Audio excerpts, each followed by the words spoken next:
পশুর হাটগুলো মুন্সিগঞ্জের মুক্তারপুরের কুরবানির পশুর হাটে কিন্তু প্রচুর পরিমাণে গরু রয়েছে।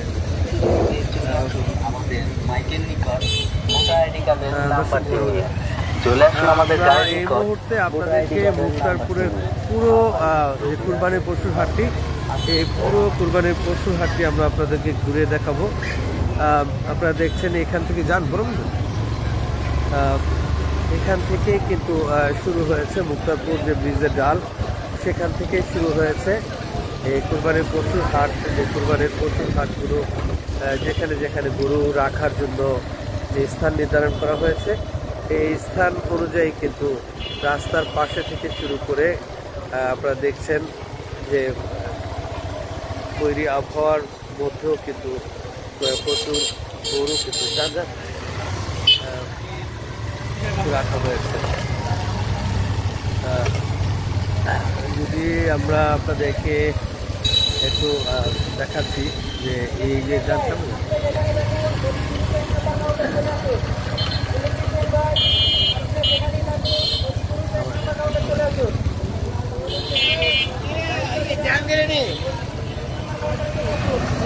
কুরবানির পশুর হাটের আমরা একটু ভিতরের চিত্র আমরা আপনাদেরকে একটু দেখাতে চাই।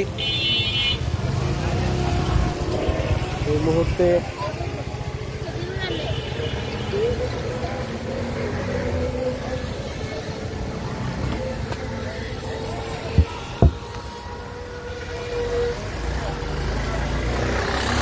এটা হচ্ছে মুক্তারপুর সরকারি প্রাথমিক বিদ্যালয় মাঠ। মুক্তারপুর সরকারি প্রাথমিক বিদ্যালয়ের পাশে যেই জায়গাটি রয়েছে সেখানে কিন্তু রাখা রয়েছে অনেক গরু। ইতিমধ্যে মুন্সিগঞ্জের আবদুল্লাপুর, মিরকাদিম, হাতিমারা সহ যে কয়টি কুরবানির পশুর হাট ইজারা পেয়েছে, প্রত্যেকটির মধ্যে আমরা গিয়েছি যেখানে এখন পর্যন্ত কিন্তু কোনো গরুর দেখা যায়নি। তবে মুক্তারপুরের কুরবানির পশুর হাটে কিন্তু প্রচুর পরিমাণে কুরবানির পশু উঠেছে। সেই বিষয়গুলো কিন্তু আমরা আপনাদেরকে তুলে ধরছি।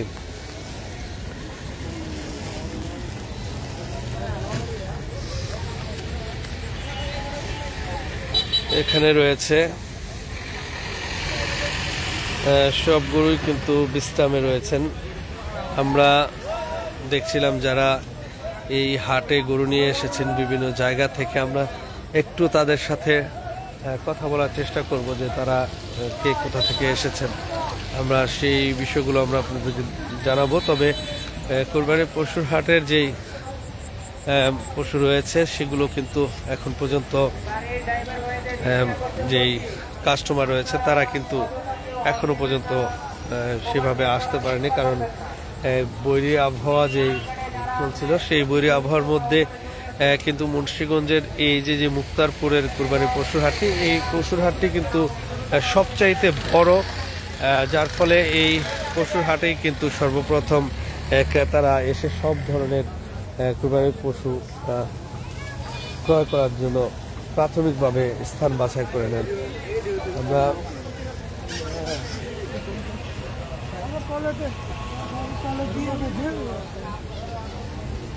সেই বিষয়টি আমরা একটু দেখছি। আমরা এই মুহূর্তে দু একজন ব্যাপারীর সাথে একটু কথা বলবো।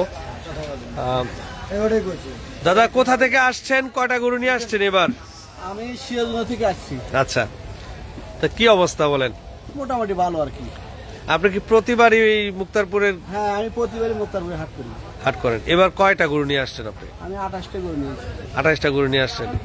আপনার যে 28টা গরু নিয়ে আসছেন এখার মধ্যে সর্বোচ্চ দাম কত আর সর্বনিম্ন কত দামের মধ্যে আছে?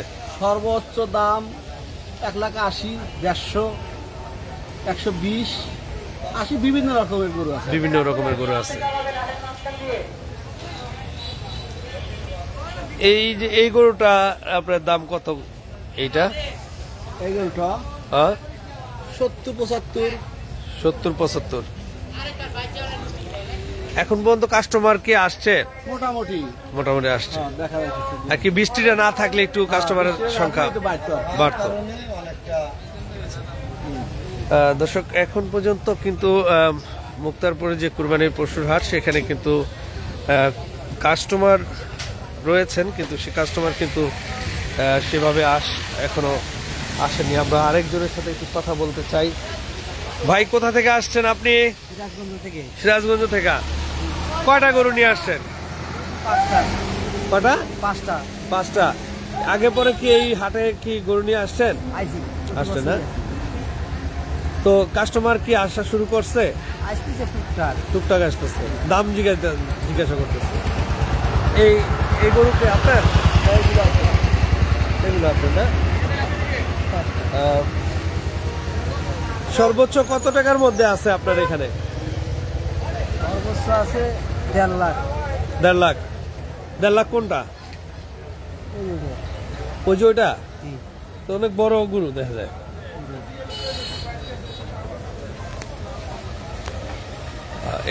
এটা 1.5 লক্ষ টাকা না? যেটা খারাপ। আচ্ছা, এটা ওয়েট কতটুকু হবে? ওজন কিরকম হবে?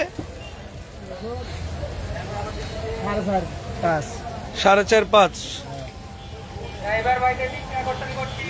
4.5 মনের এই গরুটি 1.5 লক্ষ টাকা বিক্রেতা বলছেন।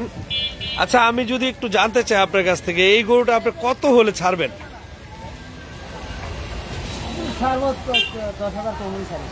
10,000 কম হলে ছাড়বেন? 41 হলে ছাড়বেন। ঠিক আছে দর্শক, আমরা প্রাথমিকভাবে কিন্তু দেখছিলাম যে গরুর পাইকার বিক্রেতা যারা রয়েছেন, তারা কিন্তু গরু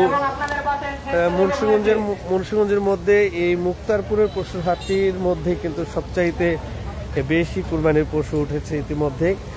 আমরা দেখেছি যে বিভিন্ন যে সদর উপজেলা সহ বিভিন্ন জায়গায় যে গরু রয়েছেন, আমরা একজন ক্রেতা আসছেন। আচ্ছা, এই ভাই, গরু কিনছেন ভাই? একটু হাটের কি পরিস্থিতিটা আপনার কাছে কি দেখছেন? হাটের অনুভূতি ভালো, দর্শক আনাগোনা করতেছে, বৃষ্টির জন্য অপেক্ষায় আছে। আর অন্য হাটের কোনো খোঁজ খবর নিয়েছেন যে গরু কেমন উঠছে অন্য কোনো হাটে? হ্যাঁ, উঠছে মোটামুটি ভালোই। তবে এই আশাবাদী এই হাটে মিনিমাম 7,000 করে বিক্রি করা হবে। 7,000? আচ্ছা, ওকে, ধন্যবাদ। তো লাগাই দিবেন আমার সাহেব কি রে। দর্শক, এই মুক্তারপুরের এই কুরবানির পশুর হাটটির মধ্যে কিন্তু প্রচুর কুরবানির পশু উঠেছে, যেখানে ক্রেতা বিক্রেতাদের উপস্থিতিও কিন্তু লক্ষ্য করার মতো, এবং সব ধরনের সাইজের গরু কিন্তু এখানে রয়েছে।